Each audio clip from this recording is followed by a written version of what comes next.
ఓం శ్రీ సాయిరామ్. సాయి బంధువులారా, ఆత్మస్వరూపులారా, ప్రేమస్వరూపులారా, భాస్కర్ కిల్లి గారు, లలిత గారు తెలంగాణలో ఉన్నటువంటి ఒక సాయి భక్తుడు పెట్టిన ఒక పోస్టింగ్ మీద ఒక పెద్ద వీడియో చేశారు. దాంట్లో సాయి భక్తుల్ని చర్చలకు రమ్మంటే రావట్లేదు, వాళ్ళ దగ్గర విషయం లేదు, ధైర్యం లేదు అని అవహేళనగా ఇద్దరు కలిసి ఒక వీడియో చేశారు. అందులో ఒక సాయి భక్తుడు, మా మిత్రుడు పెట్టిన ఒక పోస్టింగ్, దాంట్లో ఉన్న తప్పుల్ని ఎత్తి చూపిస్తూ ఒక పెద్ద వీడియో చేశారు. దాంట్లో వారిని చాలా ఘోరంగా అవమానిస్తూ వ్యాఖ్యానించడం చూసి చాలా బాధేసింది.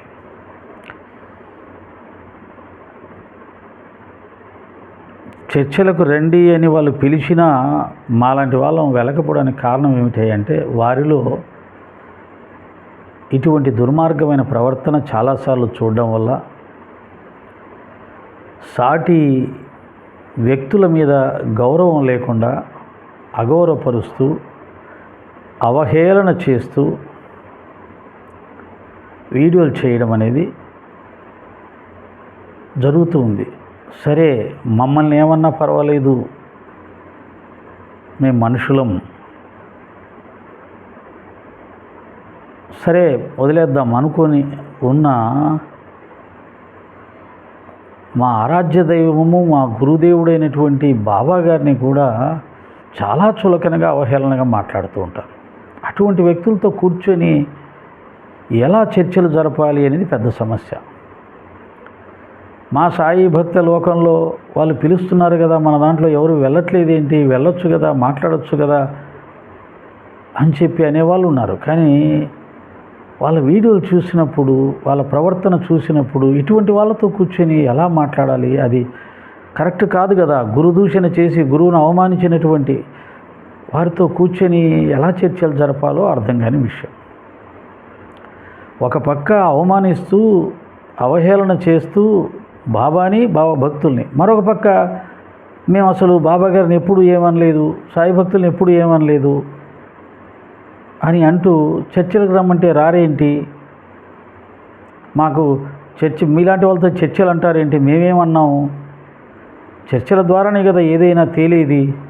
ఆది శంకరాచార్యులు కూడా చర్చల ద్వారానే కదా వాళ్ళందరినీ ఓడగొట్టి సత్యాన్ని లోకానికి నిరూపించింది. ఆది శంకరాచార్యులు గారు వారితో వాదించి ఉంటారు, కానీ వాళ్ళెవ్వరూ కూడా, ఆయనతో వాదించిన వాళ్ళు ఎవరు కూడా స్వామివారిని అంత నీచంగా అవహేళన చేస్తూ మాట్లాడి ఉండరు, ఆయన అవమానించి ఉండరు.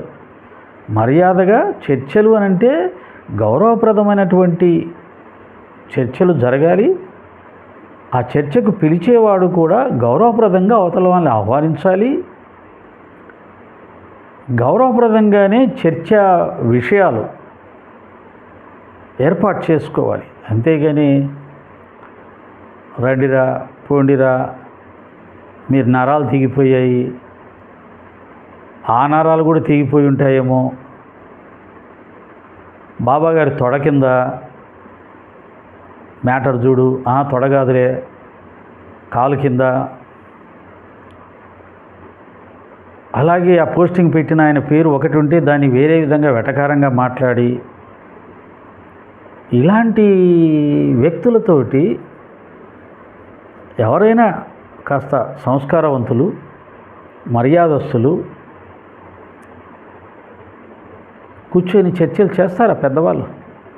మీరేమో పిల్లవాళ్ళు అయిపోయారు, పిల్ల చేష్టలు చేస్తున్నారు, నోటుకొచ్చినట్టుగా మాట్లాడుతున్నారు, అవతల వాళ్ళని పెద్దలని చిన్నలని చూడకుండా అవమానిస్తున్నారు, బాబాగారినే అవమానించేస్తున్నారు, మళ్ళీ చర్చలకు రమ్మంటారు. చర్చలకు పిలిచే విధానం అది.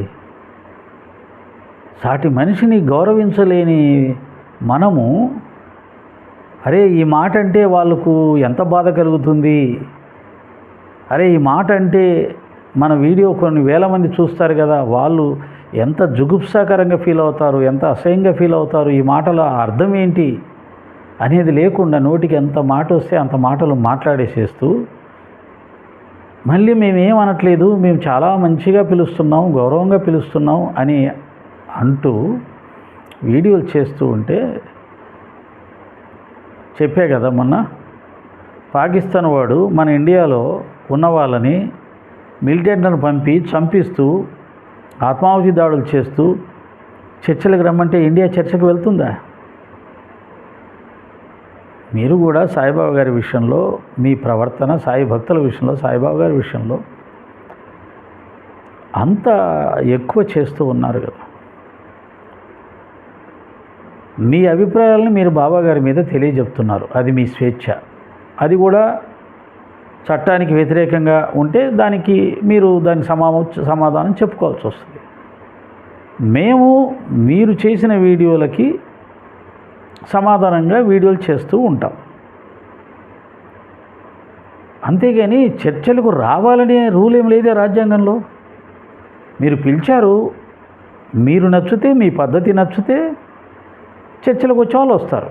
అంతేగాని చర్చలకు రావట్లేదని రాని వాళ్ళని మీ ఇష్టం వచ్చినట్టుగా దూషిస్తారా? మీ ఇష్టం వచ్చినట్టుగా అవహేళన చేస్తారా? ఆ అధికారం మీకుందే, ఆలోచించండి. చర్చకు రమ్మనడం ఓకే, కానీ చర్చకు ఒకవేళ రాకపోతే వాళ్ళని ఎగతాళి చేసి వారి నరాలు దిగిపోయాయి, వాళ్ళకు నరాలు లేవు, ఇంకోటి లేదు, అది లేదు, ఇది లేదు అని ఎగతాళి చేసే అధికారం మీకు లేదు కదా. ఇలా మీరు అన్ని విధాలా కూడా అన్ని ధర్మాలను, సనాతన ధర్మం మీద అన్ని ధర్మాలను అతిక్రమిస్తూ చాలా దుర్మార్గంగా ప్రవర్తిస్తున్నారు. మీతో చర్చలు చేయలేక కాదు, బాబా భక్తుల దగ్గర విషయం లేక కాదు, మీ ప్రవర్తన, ఇటువంటి ప్రవర్తన ఉన్న వాళ్ళతో కూర్చొని చర్చలు చేస్తే అది అవమానకరంగా ఉంటుంది. ముఖ్యంగా గురువును అన్ని విధాలా అవమానించినటువంటి వ్యక్తులతో కూర్చొని చర్చించడం అనేది చాలా చాలా తప్పు. మీరు అలా చేయకుండా ఉంటే చాలా చక్కగా చర్చలు జరిగేవి. కాబట్టి మీతో చర్చలు చేయకపోవడానికి కారణం కూడా మీరే, మీ ప్రవర్తనే. అలా ఎలా పడితే అలా మాట్లాడి మీతో ఎలా చర్చలు చేస్తారు బాయ్? మేము కూడా మళ్ళీ అలా మాట్లాడాలి. మేము అలా మాట్లాడితే ఏమవుతుంది? ఇంకా అయిపోయింది. మా సాధన, మా భక్తి, మా గురు మార్గం అన్నీ భ్రష్టు పట్టిపోయినట్టే లెక్క. కాబట్టి మాకంటూ కొన్ని విలువలు ఉన్నాయి, మాకంటూ కొన్ని పద్ధతులు ఉన్నాయి. మీకు ఏ పద్ధతి లేదు, ఏ విలువ లేదు. మీరు ఏమైనా అనేయచ్చు. పాకిస్తాన్ వాడికి ఏం విలువ ఉంటుంది, ఏం పద్ధతి ఉంటుంది? వాడు ఎంతసేపు ఇండియాని నాశనం చేయాలని చూస్తుంటాడు. మీరు ఎంతసేపు బాబాని అన్పాపులర్ చేయాలి, సాయి భక్తులను అవమానించాలి. ఇది మీ లక్ష్యం. మాకు అటువంటి కుదరదు కదా. భారతదేశం ఎప్పుడు కూడా ఇతర దేశాన్ని తొక్కేయాలి, ఆక్రమించుకోవాలి, అస్థిరపరచాలి అని ఆలోచించదు కదా. కానీ అందరూ మాత్రం భారతదేశాన్ని తొక్కేయాలి, అనగదొక్కాలి, ఎదగకుండా చేయాలి, అశాంతికి గురి చేస్తుంటారు. కాబట్టి చర్చలు చేయడానికి మీరు చర్చలు తగిన వాతావరణం కల్పించాలంటారే, అటువంటి వాతావరణం లేకుండా చేసేశారు. అది పెద్ద సమస్య. సరే, ఏదేమైనా మరొకసారి మళ్ళీ భాస్కర్ కిల్లి గారు, లలిత్ కుమార్ గారు సాయి భక్తుల్ని, బాబా గారిని అవమానించడంలో మళ్ళీ ఒక మెట్టు ఎక్కారే కానీ దిగలేదు.